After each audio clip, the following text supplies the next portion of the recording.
અમદાવાદના સાયન્સ સિટીમાં વિજ્ઞાન ભવનમાં સહકારી મહાસંમેલનનું આયોજન કરવામાં આવ્યું। સહકારિતા મંત્રી અમિત શાહ અને મુખ્યમંત્રી ભૂપેન્દ્ર પટેલ પણ ઉપસ્થિત રહ્યા હતા।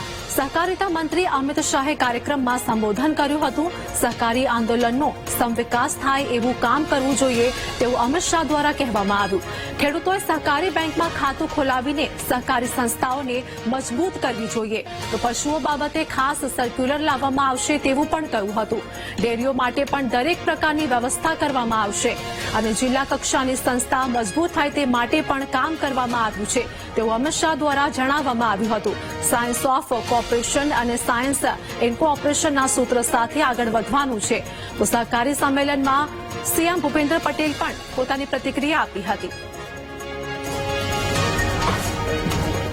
सहकारी क्षेत्र में जे बदलाव थया जे परिवर्तनो थया एनी बात तमारी सामे मूकी छे परंतु आ परिवर्तनो नीचे सुधी ना पहोंचाडीए आ परिवर्तनो पैक्स अने पैक्सना मेंबर अने खेडूत सुधी ना पहोंचे तो आ परिवर्तनो पण सहकारी क्षेत्रने मजबूत नहीं करशे अने એટલા માટે આપણા માટે ખૂબ જરૂરી છે कि सहकारी संस्थाओं ने जो आगे वधारवी हो तो चाहे पैक्स हो चाहे सराफी मंडी हो चाहे दूध मंडी हो चाहे मत्स्य संपदानी मंडी हो के हाउसिंग मंडी हो दरेक प्रकारनी मंडळीनी अंदर जागरूकता सहकारનું प्रशिक्षण અને પારદર્શિતા આ ત્રણે લાવવાનો પ્રયાસ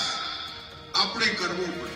2025નું વર્ષ આંતરરાષ્ટ્રીય સહકારીતા વર્ષ તરીકે ઉજવાઈ રહ્યું છે ત્યારે ગુજરાતના આંગણે ગુજરાત રાજ્ય સહકારી સંઘ દ્વારા આયોજિત સહકારી મહાસંમેલન 2025 a right job at right time છે।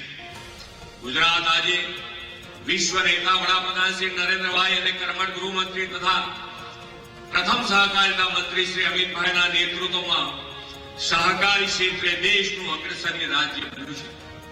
રાજ્યમાં 89,000 સહકારી સંસ્થાઓમાં લગભગ 1,65,00,000 જેટલા સભાસદ કાર્યરત છે એટલે કે રાજ્યમાં દર ચોથો ગુજરાતી સહકાર ક્ષેત્ર સાથે જોડાયેલો છે। છેક ગ્રામીણ સ્તર સુધી સહકારી સંઘો અને સંસ્થાઓનું નેટવર્ક વિસ્તર્યું છે। કેન્દ્રીય સહકારિતા મંત્રી શ્રી અમિતભાઈ શાહના આહવાનથી રાજ્યના તમામ ખેડૂતો સહકારી બેંક સાથે જોડાય તે હેતુસર cooperation among the cooperative movement શરૂ થઈ છે।